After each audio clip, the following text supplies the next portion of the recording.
Aloha, this is Doña again, and Mare asked me today, hey, you started a new format with the 5-4s. What the heck is the name? The name is pretty easy. We have 5 fingers and 4 strings. And you said something about Spanish style on a baritone ukulele. Why didn't you start? Well, we start from the beginning because I just played the Phrygian mode.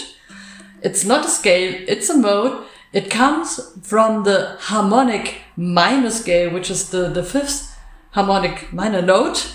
And it builds the Spanish sounding scale, which is also a mode, which is also called the Hijaz mode or Arabian.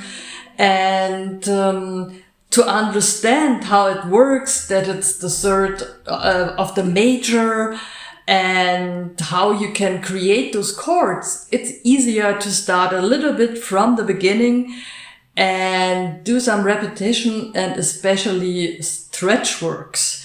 Like you saw, it's a big stretch to play the scale.